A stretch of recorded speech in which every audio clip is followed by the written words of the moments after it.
അല്ല, മാധ്യമ പ്രവർത്തകർ എപ്പോഴും വാർത്തയ്ക്ക് വേണ്ടിയില്ലേ അല്ലേ? അപ്പൊ ഒരു വാർത്ത നിങ്ങൾ ഇന്ന് ആവശ്യമാണ്. ഇന്ന് തെരഞ്ഞെടുപ്പുള്ള ഒരു ദിവസമാണ്. അതിലേക്ക് ഒരു വാർത്ത ഞങ്ങളാരെയും തരുന്ന കരുതുന്നുണ്ട്? ഇല്ല, ഇന്നൊന്നും പറയില്ല. അല്ല, പുസ്തകം ഇപിയുടേതല്ല എന്നാണോ പാർട്ടി കരുതുന്നത്? പുസ്തകം ഇപിയുടേതല്ല എന്നാണോ വിജയരാമസ്വാമി പറയുന്നത്? അല്ല, നമ്മളെ ഇതിൽ കാണേണ്ടൊരു കാര്യം, നമുക്ക് ഇന്നൊരു തെരഞ്ഞെടുപ്പ് ദിവസമാണല്ലോ. തെരഞ്ഞെടുപ്പ് ദിവസങ്ങളിൽ സ്ഥിരമായിട്ട് ഇങ്ങനെ ചില സംഭവങ്ങൾ ഉണ്ടാക്കുക, എന്നിട്ട് അതിന്മേൽ ചോദ്യങ്ങൾ ചോദിക്കുക, പിന്നെ അതിന്മേൽ ഉത്തരങ്ങൾ കണ്ടെത്തുക, അതിന്മേൽ വ്യാഖ്യാനങ്ങൾ നടത്തുക.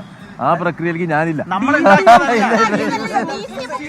CPM പോളിറ്റ് ബ്യൂറോ അംഗം എ വിജയരാഘവനാണ് ഡൽഹിയിൽ മാധ്യമങ്ങളോട് പ്രതികരിക്കാൻ വിസമ്മതിച്ചത്. മാത്രമല്ല, ഇന്ന് അദ്ദേഹം ആർഭാടമായി ചിരിക്കുന്നുണ്ട്. തെരഞ്ഞെടുപ്പിന്റെ തലേന്ന് തന്നെ DC ബുക്സ് ഇത് പ്രസിദ്ധീകരിക്കുന്ന ഇത്തരത്തിലൊരു കവർ പേജ് കൊടുക്കുമ്പോൾ അതിന് പിന്നിലൊരു ആസൂത്രിതമായ ഒരു നീക്കമാണോ? അല്ല, ഇതൊക്കെ അവര് കച്ചവടക്കാരല്ലേ, പുസ്തക കച്ചവടമല്ലേ അവർക്ക് ജോലി. നിങ്ങൾ വാർത്തകൾ ഉണ്ടാക്കുന്ന വാർത്തകൾക്ക് ആവശ്യമാണ്. വാർത്തകൾ ഉണ്ടാകുമ്പോൾ ഒരു പുതിയ വാർത്ത അങ്ങനെ പോവല്ലോ, വാർത്തയുടെ ഒരു ഭാഗമാണ്. മറ്റത് ബിസിനസിന്റെ ഒരു ഭാഗമാണ്. ഇതൊക്കെ സംബന്ധിച്ച് ഞങ്ങൾ അഭിപ്രായം പറയേണ്ട കാര്യമില്ല.